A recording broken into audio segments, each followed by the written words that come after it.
Hey, what's up everybody, and welcome back to Drums and Drams. My name is Cameron, and today we're going to be taking a look at this Bardstown Bourbon Company Discovery Series number 5.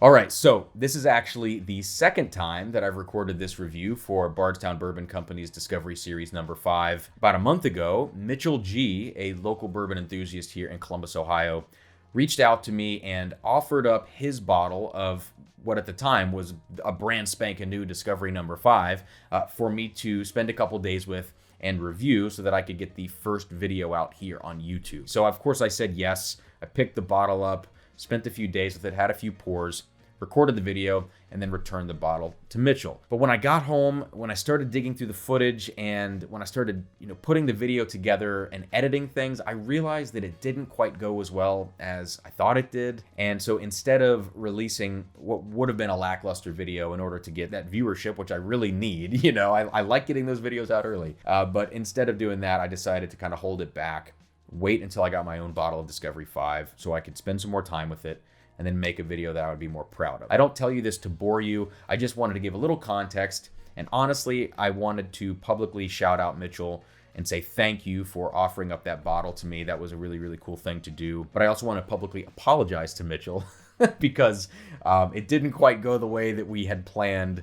I feel like I wasted your whiskey and wasted your time, so I do apologize for that. But now that we've covered those bases, let's go ahead and get straight to this review here. We're going to talk about what is in this bottle, and then we're going to nose taste and evaluate this thing. So on the front label here, we've got the proof. This is the lowest proof release in the Discovery Series yet. It is clocking in at 104.7 proof or 52.35% ABV. And yes, it is labeled as cask strength. So it is a low cask strength whiskey. But the best part about this label is that when you flip the bottle over, you get this handy dandy chart here that tells you everything that has gone into this particular blend. So I'm going to throw that chart up for all of you right up here. You can follow along with me. We'll just breeze through this. We have a Kentucky 13-year. We'll skip the second row. That's the elephant in the room we're going to talk about. We have a Kentucky 7-year and then a Kentucky 6-year. Now, the Kentucky 13-year looks to be Barton based on the mash bill. The Kentucky 7-year has the same mash bill as Heaven Hill. I don't know if it's Heaven Hill. And then that Kentucky 6-year has the same mash bill as a couple of places, but it could be Wild Turkey. I don't want to speculate on that one, though. I'm not entirely sure what we have there. It's worth noting before we talk about, again, this mystery Tennessee whiskey, that this has some younger stuff in it for a Discovery Series release. The 6 and the 7-year, those are uncommonly low ages for, components of this blend for any Discovery release. But maybe they're, trying to balance out the heavy-handed profile of the 17 or the 13-year or something like that. I don't know. Speaking of the 17-year, let's talk about that very quickly. Again, I said this is an elephant in the room. That elephant's name is George Dickel because this 25% of a Tennessee 17-year is definitely coming from George Dickel based on that mash bill. Now, many of you out there already know that you do not like products from George Dickel. I'm one of you. I absolutely cannot stand anything that George Dickel makes. That vitamin taste, that minerality that is almost like a chemical type taste in that whiskey, I should say. Not bourbon. I mean, it is bourbon, but I'm going to be snarky here. That profile in there, I don't like it. A lot of people don't like it. But here's the deal. This is Bardstown Bourbon Company we're talking about. In my book, I'm a fanboy. I'm wearing the shirt. Come on. I don't feel like they can really do much wrong. There's not a lot that's come out of that distillery that I just absolutely can't stand. And so if there's anybody that can make George Dickel taste good, especially in a blend where it's only 1/4 of the blend, I think it's Bardstown Bourbon Company. So I'm giving them the benefit of the doubt here because they're just absolutely a fantastic distillery. So let's go ahead and check out what we have here on the nose. Let's taste through this thing. Let's see if the Dickel adds or detracts from this particular blend. Okay, so you can get a little bit of the George Dickel minerality here on the nose. I mean, if you're really looking for it, but I'm going to be honest with you, it is not off-putting at all. In fact, the minerality of that component in this blend, it seems like it's just adding some texture to the nose here. And it's actually kind of nice. I never thought I would say that, but I actually kind of like the Dickel here. So let's keep going here. Let's see what else we get.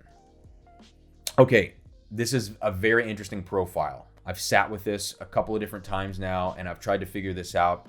Basically, what I get on the nose are two kind of distinct worlds. Okay, one is a very toasty world, and one is a very fruity world. Okay, so let's walk through the door. Let's walk through the door on this side first, which is going into the land of the toastiness. I'm getting a lot of like, you don't think I'm crazy, like a snickerdoodle cookie. I'm getting like a peanut butter snickerdoodle cookie covered in chocolate syrup. I know that sounds like a ridiculous tasting note, but honest to God, like the texture of a snickerdoodle cookie, that texture is kind of what I'm getting from the mineral component in here from the George Dickel. There is a definite peanut butter note in here.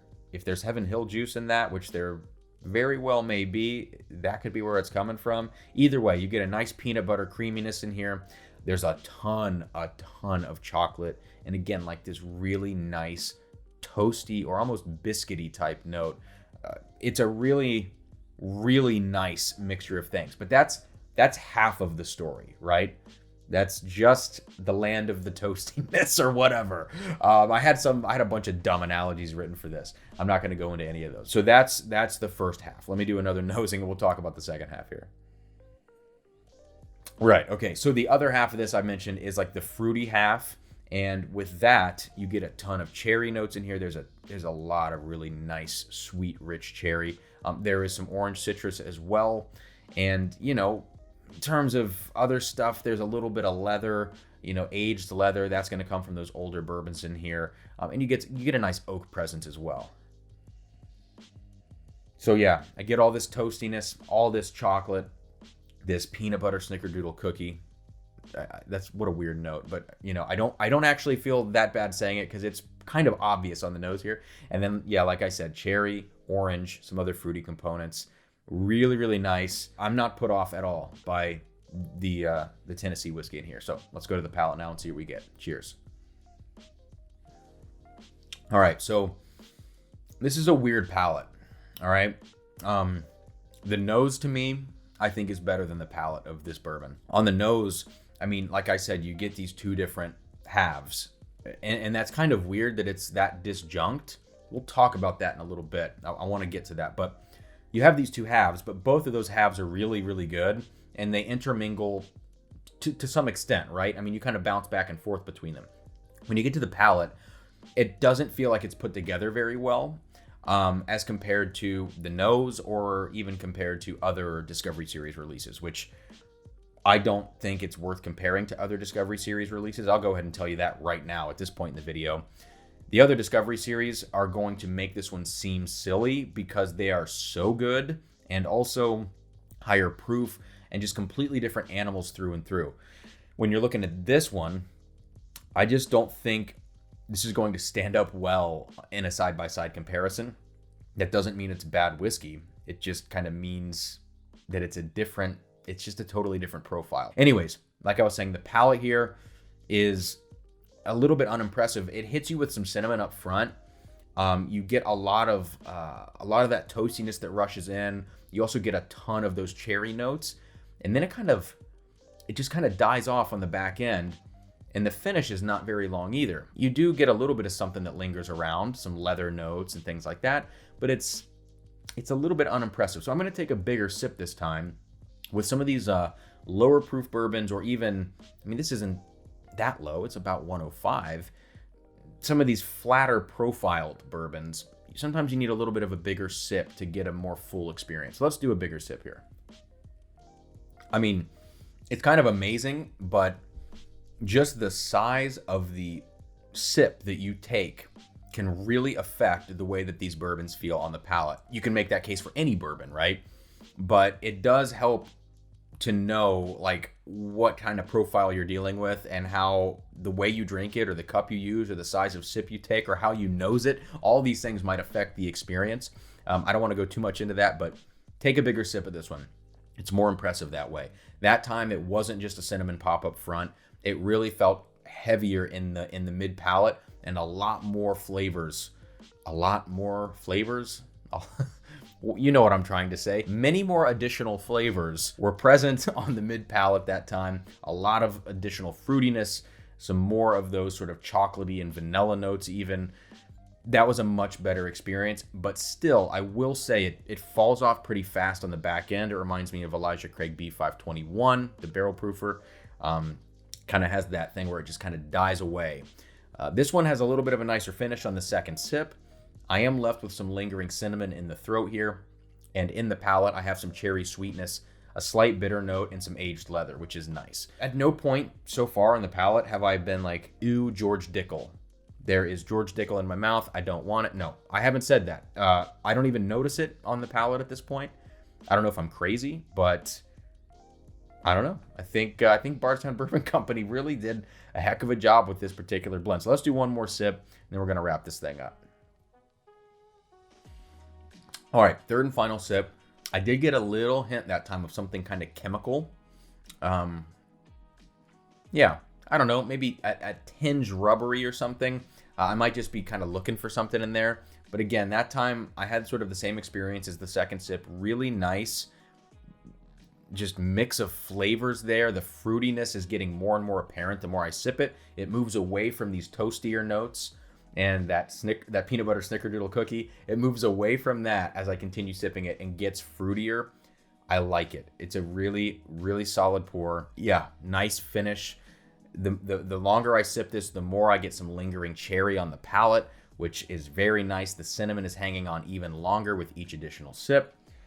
Through and through, a pretty nice bourbon. It's going to throw you for a couple of loops. You might have to adjust a little bit. Temper your expectations, because this is not Discovery 4. It's not Discovery 3. This is a completely different animal. I think that's okay. It's certainly grown on me, and I just wouldn't write it off. So as far as a recommendation here, I would say, yes, it would be nice to see this one at a lower price point, because we just have a predisposition to not like George Dickel products. But at the end of the day, this is $120 or $130, depending on where you're at. You know what? I think it's worth it. I think it's a more delicate and balanced bourbon. It's not as in your face as the other Discovery Series offerings. I think that's okay. I've had sort of a proclivity towards bourbons like this recently, where we have more of the balance going on, the more delicate and sometimes flat profiles. But when they're really well blended, sometimes those can be even more rewarding than something that's just blowing your face off. So I would say if you're looking for something different, especially if you can't find any of the other Discoveries in your area, if you want a premium bottle and you want to try something a little bit different, this is a great one. It really is. I would recommend it. I'm even considering, I've got to say, getting a backup of this one. No one paid me to say that, but I actually might get a backup of this bottle. At this point, I'm rambling, so I'm going to cut it off here. I would be curious to know all of your thoughts. Please let me know if you've tried this one. I know my friends here in the Whiskey Tube community, other reviewers, have given mixed signals about this too. I'm kind of giving a mixed signal in some ways, but in other ways, I'm really supportive of this, because I want to put my faith in Bardstown Bourbon Company. I want to try to enjoy things that aren't just barrel proof monsters, and I think the longer I drink whiskey, the more I'm enjoying different profiles, whether it's craft, whether it's just stuff that I didn't previously like. I'm trying to get more into that, and I think it's a good place to be to stay open-minded about these things. So Discovery 5, it's not George Dickel 15 single barrel. This is a much better pour, all right? So anyways, wrapping it up. Please hit that like button, hit that subscribe button, turn on the notifications, check out the Patreon. The link is in the description below. All that good stuff. I am out of here. Cheers, and I will see you next time here on Drums and Drams.